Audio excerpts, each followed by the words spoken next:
به نام خدا سلام عرض می کنم خدمت کاربران محترم وبسایت پیویلرن. تو این جلسه میخوایم نحوه افزایش اندازه بوم رو با کمک ابزار کراپ در نرم افزار فتوشاپ خدمت شما آموزش بدیم. من این تصویر رو برای کارم انتخاب کردم. خب برای شروع ابزار کراپ رو انتخاب میکنیم. تو جلسات گذشته با ابزار کراپ آشنا شدیم و نحوه کار کردن با اون رو یاد گرفتیم. اما کارکرد دیگه ابزار کراپ که تو این جلسه میخوایم در موردش صحبت کنیم افزایش فضای بوم تصویرمونه. امروز یاد میگیریم که چطور با کمک این ابزار بتونیم فضای بوممون رو گسترش بدیم. برای شروع میایم لایه بک‌گراندمون رو از حالت قفل خارج میکنیم. کافیه روی این آیکون کلیک کنیم تا به یک لایه عادی تبدیل بشه. یه راه دیگه برای خارج کردن لایه بک‌گراند و تبدیل اون به یک لایه معمولی اینه که دکمه آلت صفحه کلیدتون رو پایین نگه دارید و روی اون لایه کلیک کنید. خب حالا که ابزار کراپ انتخابه روی تصویر کلیک میکنم تا کادر مربوط به ابزار کراپ نمایش داده بشه. حالا کافیه من بیام تو قسمت سمت راست یا چپ کلیک کنم و به سمت مخالف یعنی خارج از تصویرم این کادر رو بزرگتر کنم. به محض که رها کنم میبینید که فضای بوم من رو افزایش داد. اگه تو قسمت سمت چپ همین کار رو بکنم میبینید که فضای بوم من رو افزایش داد و حالت ترانسپرنتی، حالت شطرنجی تو اون قسمت هایی که خالیه قرار داد. حالا میام لغو میکنم این تغییراتی که دادم، برمیگردم به حالت اولیه‌ام. یه بار دیگه کلیک میکنم. حالا این بار دکمه آلت رو نگه میدارم. حالا قسمت سمت چپ یا راست شروع میکنم به درک کردن. میبینید که متناسب در دو جهت فضای بوم من افزایش پیدا کرد. فقط اول موس رو رها کنید و بعد دکمه آلت صفحه کلیدتون رو. خب مشاهده کردید که الان به یه نسبت مساوی سمت چپ و راست فضای بوم من افزایش پیدا کرد.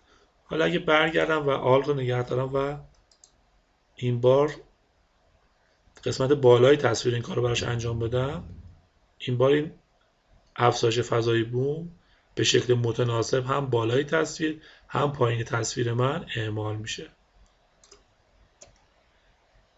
اما یه موقع شما میخواید با یه نسبت خاص این فضای بومتون افزایش پیدا کنه. کافی وقتی ابزار کراپ رو انتخاب کردید دکمه آلت و شیفت رو پایین نگه دارید و از یک گوشه شروع کنید به درک کردن و همون نسبت تصویرتون مشاهده میکنید که فضای بوم در حال گسترشه.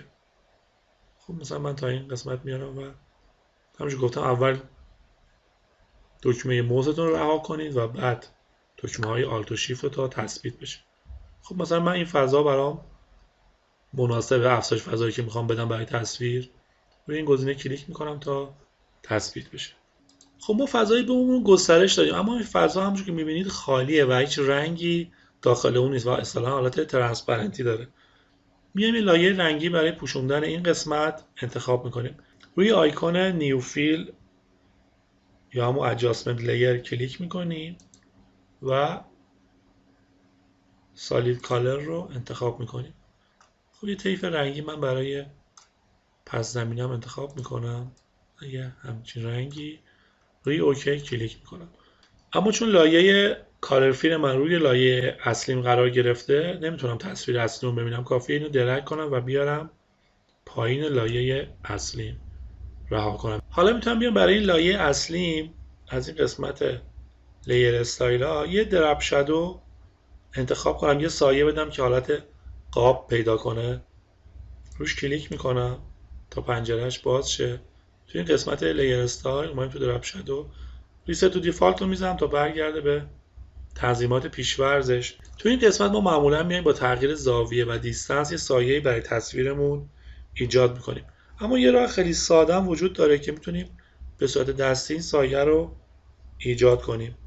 کافیه روی تصویرمون کلیک کنیم، دکمه موس رو پایین نگه داریم و تو اون جهتی که میخوایم سایه ایجاد شه تصویر رو به آرومی حرکت بدیم. میبینید که الان یه سایه داره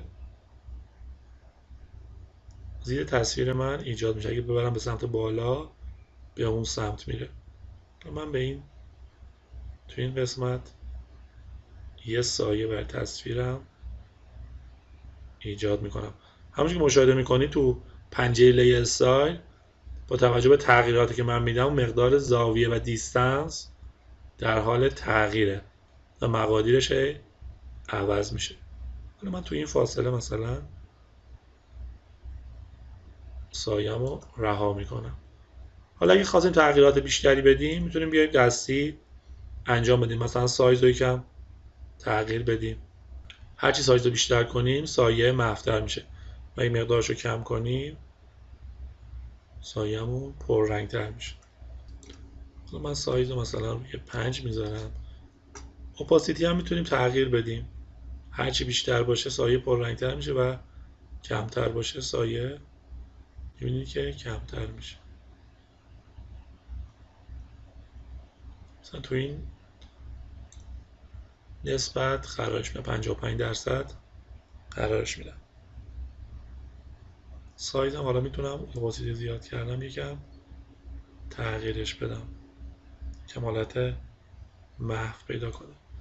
مثلا بذارمش 50 پیکسل به این صورت میشه. یکم حالا اپاسیتی رو بیشتر میکنم. خب حالا میبینید که سایه من به این صورت ایجاد شد. روی اوکی کلیک میکنم. حالا اگه تو این قسمت خواستیم میتونیم این قسمت کالر فیلمون هم رنگش رو تغییر بدیم. کافی روی این گزینه دوبار کلیک کنیم تا پنجره کالر پیکر باز شه. یه رنگ دیگه مثلا براش انتخاب کنیم. میارم کنارتر که تغییر رنگ رو ببینیم. مثلا این رنگ یا یکم مثلا روشن‌تر یا از هر طیفی که خودتون دوست دارین برای کارتون انتخاب کنید. من از این خاکستری رنگ برای کارم قرار میدم. همونجوری که میبینید الان با توجه به تغییر بک‌گراند و اون سایه‌ای که ایجاد کردیم اینجور به نظر میرسه که تصویر ما یه بعدی پیدا کرده و روی یه قابی انگار قرار گرفت. روی اوکی کلیک میکنم تا تثبیت بشه. اگه خواستید میتونید یه رنگ هم از خود همین تصویر انتخاب کنید. حالا من یه بار دیگه انجام میدم. قطع شکن رو که به طور پیش‌فرض میره تو حالت انتخاب وقتی کالر پیکر باز میشه مثلا یه رنگ از بدن خود این شیر یا از آسمون اطرافش یا از این صخره‌ای که روش نشسته حتی از این رنگ قسمت ها میتونید انتخاب کنید. این هم ترکیب رنگ قشنگی میشه. متناسب هم میشه با تصویر خودتون. خیلی تیره شد. از این قسمت من یه رنگ رو براش انتخاب میکنم. خب کارمون تو این جلسه پایان رسید. با یکی دیگه از کاربردهای ابزار کراپ یعنی افزایش فضای بوم تو این جلسه آشنا شدیم.